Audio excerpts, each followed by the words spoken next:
Hi, everybody. This is Mary Peterson, and this is just a second look at the gospel. Well, I tell you what, I love being a grandmother. I absolutely love it for so many reasons. But one of the main reasons is because I no longer have to say yes or no to our children or to our grandchildren. That's the parents' job. I get to just spoil and love and wrap them all up and be with them. But being a parent, the toughest job is knowing when to say yes and no.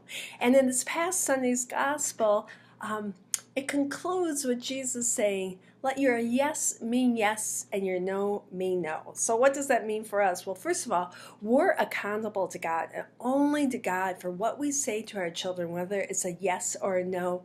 We're not to be our children's friends at all. We're to form them into disciples, and that means it takes a lot of yes and no. So I'm just going to give a little outline for us. So first of all, say yes as often as you can.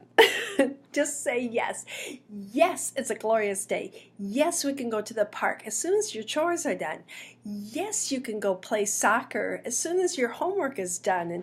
And yes, we can eat dessert first because, well, why not? Why not sometimes eat dessert first? Why not have ice cream before hamburgers? I don't know. I think those are okay things.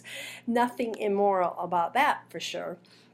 Anyway, so say yes when we can. The next thing is that our no's have to be a firm no. We don't say it out of temper or to have power over our children, but we use those no's in very strategic ways for forming our kids. And obviously, the biggest example, we say no, a firm no, when our toddler's running out into the street. There's no way that we say, well, maybe you can go into the street. No, that no has to be no. No to the child who's having a fit at the checkout line. I don't care how much he or she wants that candy. You say no and don't back down. Otherwise, you're just spoiling your kids. You're not helping them to form into self-disciplined people. So be firm. Say no when you mean no and don't confuse them. But now here's the big thing. When we discern whether to say no and to say yes, we're doing that, like I said, to help our children grow in holiness. But make sure that our no is always helping our children to say yes to God. So our no should lead into the greater and grander yes of God. No, you can't go to that party with underage drinking. No way.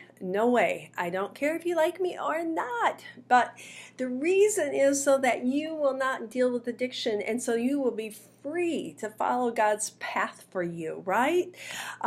Every single no should be ultimately leading our children into freedom and into holiness, to happier life. I know my kids weren't always appreciative when I would not let them watch that movie or that television show or go out with those kids. But I think in the long run, they realize we did it for their own good. So, hey, parenting is the toughest, best job, but toughest job in the world. But Jesus says in this gospel that whoever obeys and teaches these commandments will be called the greatest in the kingdom of heaven. That's you. That is you. So let your yes mean yes and your no mean no. And until next time, keep on naming grace in the domestic church. Take care. God bless.